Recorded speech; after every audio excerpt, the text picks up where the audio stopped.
আর মাত্র কয়েক ঘন্টা বিশ্ব সাক্ষী হতে যাচ্ছে বিরল এক মুহূর্তের। পশ্চিমা আধিপত্যের বিরুদ্ধে তিয়ানজিনে কূটনীতিক শক্তি প্রদর্শন করেছে চীন। এবার বিশ্বের সামনে হাজির করবে নিজের সামরিক সক্ষমতা।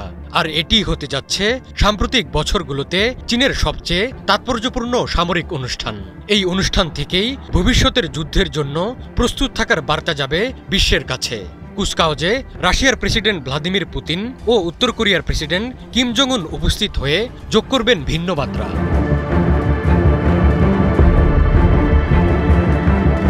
ধারণা করা হচ্ছে কুচকাওয়াজে চীন বিশ্বের কাছে তার নতুন হাইটেক অস্ত্র প্রদর্শন করবে, যেগুলোর মধ্যে প্রথমেই আসছে জাহাজ বিধ্বংসী মিসাইলের নাম।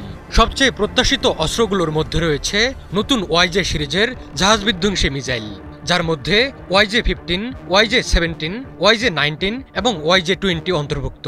এই মিসাইলগুলো তৈরি করা হয়েছে আমেরিকার বিশাল নৌশক্তি, বিশেষ করে বিমানবাহী রণতরীগুলোকে অকার্যকর করে দেওয়ার জন্য। গত কয়েক দশকে চীন ব্যাপক জাহাজ বিধ্বংসী মিসাইল তৈরি করেছে। এবারের সাংহাই সহযোগিতা সংস্থার সম্মেলন চীনকে তার শক্তি প্রদর্শনের সুযোগ তৈরি করে দিয়েছে।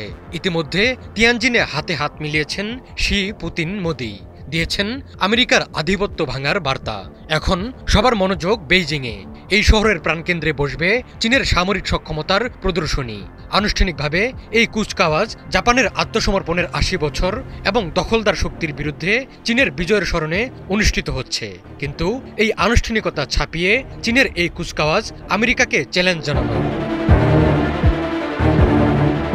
প্রেসিডেন্ট শি জিনপিং এর কাছে এই কুচকাওয়াজের গুরুত্ব অনেক বেশি। কুচকাওয়াজের আনুষ্ঠানিক থিম হল শান্তি এবং আন্তর্জাতিক বিচার উদযাপন, কিন্তু আসল উদ্দেশ্য হল পিপলস লিবারেশন আর্মির উচ্চ প্রযুক্তির যুদ্ধ করার ক্ষমতা প্রদর্শন।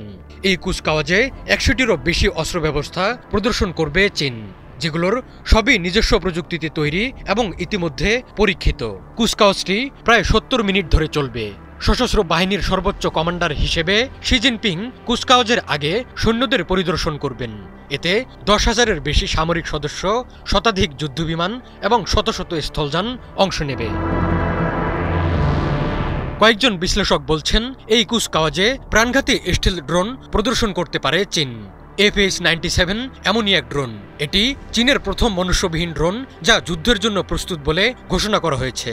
এটিকে বিশ্বস্ত উইংম্যান বলা হয়, যা গোয়েন্দা কার্যক্রম, আক্রমণ এবং ইলেকট্রনিক জেমিং মিশন পরিচালনা করতে পারে।